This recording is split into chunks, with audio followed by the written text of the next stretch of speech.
Oh boy, are you ready for a crazy week?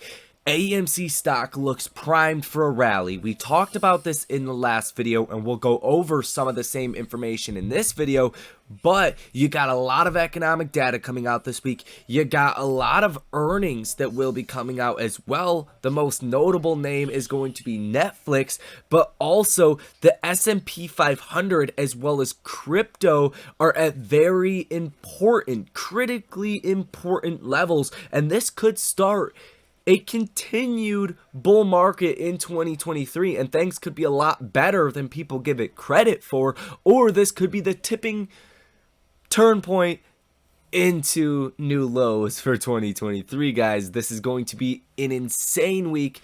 You have a lot of option activity, you got a lot of short interest, and AMC stock looks to go crazy. Now, let's get into all of this key information, guys. We're not going to waste your time with the intro here in this video. You guys know the deal, baby. Hit that like button and subscribe to the channel if you guys want to make some money, if you want to stay up to date with the markets, and you've been waiting for AMC all this time, baby. You might as well hit the like button and subscribe while you're here. Thank you for doing it, and let's get into the video. So first things first, guys, we're going to talk everything AMC, but I want to talk the broad markets. I want to talk the economic data. I want to talk the earnings, things that we can't control, right? AMC's got its own thing going on, but it can also be influenced by what happens in the broad markets. And I think some people tend to forget that, and it's important, right? Because if the markets are down 5% in a day, it's pretty hard for AMC to go crazy on that day, right? Nonetheless, let's talk about the data, guys. So you have a lot of data coming out this week. A lot of it, if it's anything like last week, might be a bullish thing. And for Tuesday, you really don't have much. You got a lot of Fed speakers throughout the week. I don't want to focus on that too much because there's so many of them each and every single day. What I do recommend you guys do is pull up trading economics or trading calendar and look at the one for trading economics, and you will see everything the Fed speakers, literally everything you need to know about news or catalyst will be in here. So for Wednesday, that's going to be the first day where things really get on and popping, because you're going to get the PPI month over month for December. We're expecting a negative 0.1% reading. PPI is the producer price inflation or producer price index. This is highlighted in red, expected to be a major volatility catalyst. Comes out at 8:30 in the morning, again expecting deflation.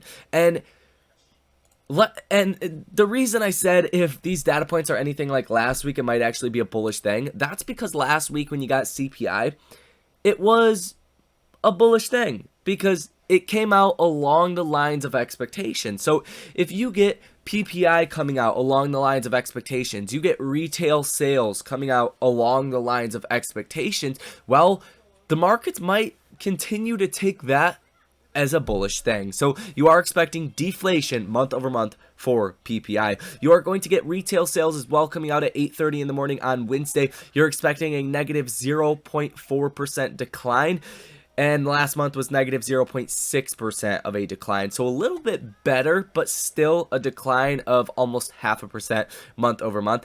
And it's pretty interesting that even though we're expecting retail sales to be negative 0.5% again for the month of December, which is the busiest point of any year, right? The most spending happens in the month of December every single year with the holiday season. The latest model for GDP predicts that, let's go ahead and pull it up, that the GDP report is going to give us a 4.1% GDP rate. That is insane. So little bit hard to believe that retail sales are coming down so much and GDP is rising so much.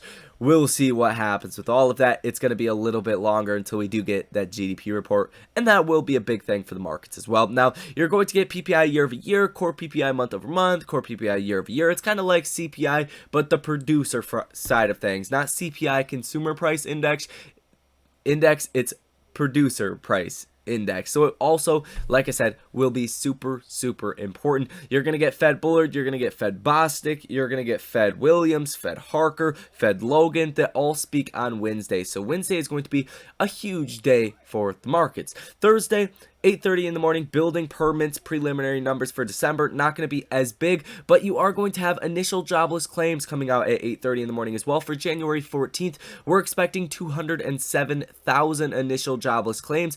Last month we got 205, or last week we got 205,000. So if this number comes in along the lines of expectations, probably not going to see a big move, but these initial jobless claims numbers have been moving the markets big when they're out of line with expectations. If this number were to go to 500,000 initial jobless claims, well, you're going to see a big reaction in the markets. If it comes in line with expectations, you're probably not going to. Now, as well as that, you are going to get continuing jobless claims, Fed Collins that will be speaking, the Beige Book, which is, if you guys don't know, it's essentially the Chicago Fed, Atlanta Fed, San Francisco Fed, the New York Fed, all of these Fed branches giving you their own assessment of what is happening in their district. So you're going to get a feel of manufacturing, economic activity, inflation, and it can move the markets depending on what is said.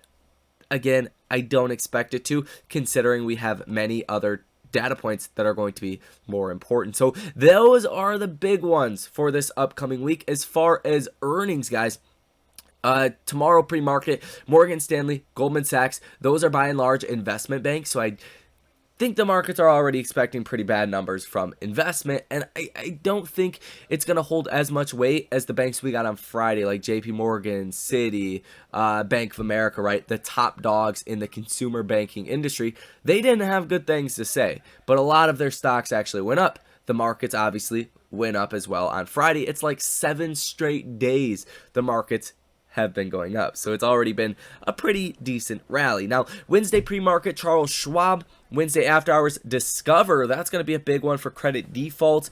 Are people just increasing their balances? Are they paying on time?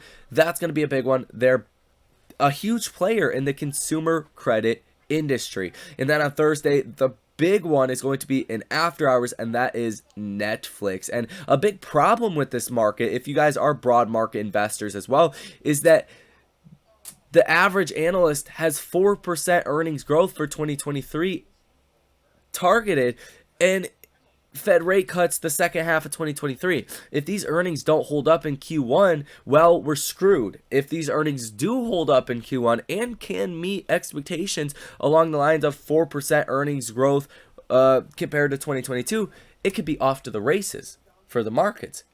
That's how important this is. And when you look at the markets at Bitcoin, when you look at other assets at very critical levels, just while we're on the topic, Bitcoin, I mean, it's at 21,300. It has erased all of the loss that you have seen since the FTX fallout and all of that happened in November. You're back at this major resistance level. So depending on what happens throughout this week, you could really kickstart a massive bull rally, or it could get pretty bad, and you could set your sights on new lows for the markets in 2023 over the next couple of weeks and next couple of months. You also have the dollar that continues to plummet, which is a bullish thing for multinational companies like an Apple that does business in China that takes in foreign currencies. When they convert that back to dollars, you're going to get more dollars the lower this chart goes. So fundamentally speaking, the dollar falling will help earnings, and that's probably part of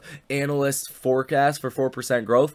It has a lot to do with the dollar, guys. So there is a lot of that information. Now let's solely dive into AMC and what is currently going on. So AMC has a lot of bullish indicators going for itself right now. Like we ran through them in the last video, there's a lot of things going on. The RSI looks very healthy at 51.41, pretty neutral, but a lot better than where it was in that severe oversold territory of, call it 26 just a couple of weeks ago. The MACD in firm bullish territory as well, and the stock overall has rallied like 80% from that $3.77 low that we did see back here. What was this, on January 6th? And something else very interesting is that BBBY, Bed Bath & Beyond, also went through quite a rally, right? But check it out. On Friday, the stock dropped 30%, dropped 7% in after hours. What did AMC do? It rallied almost 1% in regular trading and up 2% in after hours. So they're not directly correlated, and it looks like maybe some of that froth from BBBY is heading into AMC as AMC looks to be a much better trade from this point forward. Now, obviously, guys, if you watched the last video, you know I'm going to comment on this. It's going to be the option activity and the potential for 60 million shares to be bought by the market makers. And a big reason for that is you got 44,000 calls that are in the money, 440,000 calls that are out of the money, 139,000 puts that are in the money, and 157,000 puts that are out of the money. Just this puts that are in the money number right here, that's about 14 million shares that have already been sold short by the market makers. That if the stock continues to go higher and these puts run out of the money, that will just have to be bought by the market makers in a very quick fashion, because when they short to oblige for puts, they don't want to be short on that stock, on really any stock, right? If they're a market maker, longer than they have to. They're not in it to short the stock like crazy.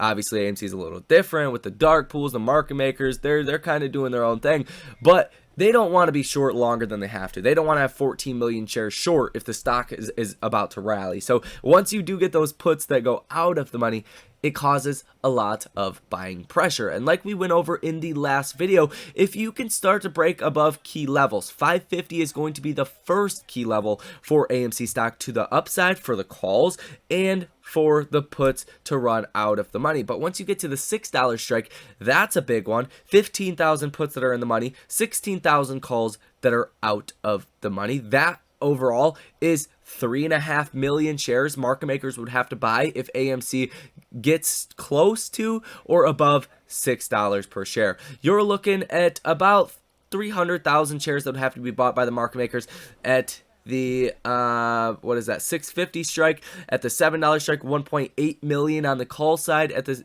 $7 strike on the put side, about 1.34 million shares that would have to be bought by the market makers. Now, once it gets interesting is really if you get to about $15 per share. That's where you have 50,000 calls that are out of the money. That's 5 million potential shares market makers would have to buy to hedge out their positions.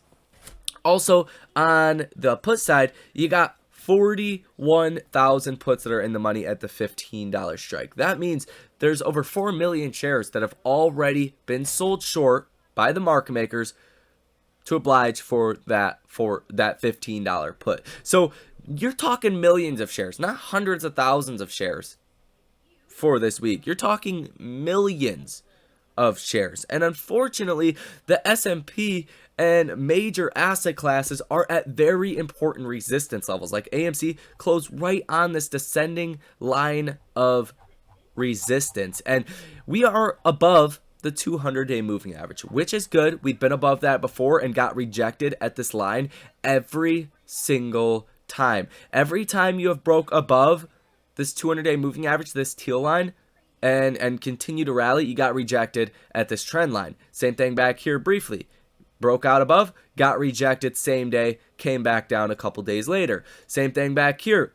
And this was just in November and early December of 2022. Broke above the 200-day moving average. People get all excited and get all happy. You hit that trend line, got rejected. Same thing happened towards the midpoint of December. You broke the 200-day, hit this resistance level, hit this line, got rejected, came down about 10%.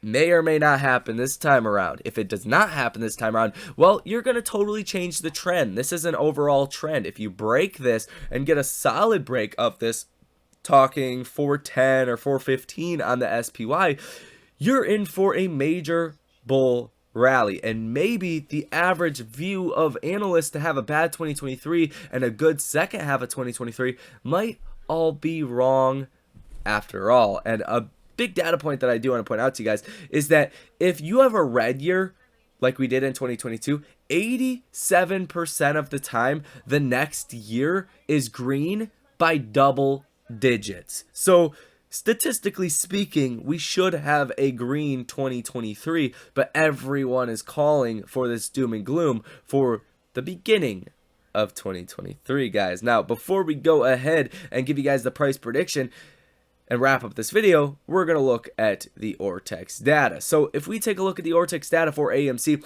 record high short interest, 22.09%. The amount of shares that is currently sold short, 113.76 million shares. Very high amount. Cost to borrow rates, super out of this world as well. They've been like this for weeks now. If you guys watch this channel, you know what the rates are, right? The cost to borrow rate on Interactive Brokers, 104%. We're not getting the live cost to borrow rates from Ortex as well right now because it is the weekend. It's Monday. Well, technically, it's not the weekend anymore. It's Monday, but the markets are not open for trading. So last we knew, 90% cost to borrow average for AMC. Cost to borrow max of 345%. And cost to borrow average, last we knew was like 10% in the beginning of the day. It did go negative, but that is obviously not true numbers. So there is that. As far as the option activity, as far as the overall placement for this Friday, out of the total open interest, just think about it as 100%. 62% of that open interest is calls. 37.96% is puts. So a lot of people are betting for a bullish week in this next upcoming week for AMC stock. And if we do break above just overall trend lines in the S&P and Bitcoin, if you get a risk on kind of market, shorts get scared and you start to get that option activity, that gamma squeeze that starts to play a role in AMC, you could make your way to $10 per share pretty easily. I think it's possible that you get to about $15 per share. I'm not convinced that we would break out above 15 because what we have seen in the past is a lot of resistance around those major levels, which would be that 15 level as far as options are concerned. That's a 8 to 10 million share potential strike for market makers. Market makers don't want to go out and buy 10 million shares of AMC. That's like half of most days trading volume, if not a full day of trading volume. So they might try to keep the stock under $15 per share, but that is still a 200 to 300% rally from here. If that does not happen, if we go into the bearish case of all of it, then you're probably going to sink yourself back to about $4 per share. You could drop about 20% if we get rejected, if earnings are bad, and if the economic data is taken in a negative way. So that is it for this video, guys. I think the risk to reward looks really good on AMC, but obviously I'm not a financial advisor. I'm not a financial planner. Do what you guys got to do. I would not risk it for the biscuit on this individual trade right here and right now. Don't put all of your eggs in one basket. You are not the Easter Bunny, baby. That is it. If you guys want to come trade with me live in real time as well, link down below in the description of this video. Not financial advice, simply a tool you can use to get a different perspective on what might be a good trade in the markets, what might not be a good trade in the markets. That is it. You guys enjoy the rest of your day. Shout out Martin Luther King Day. That is it. Thank you. I'll see you in the next one.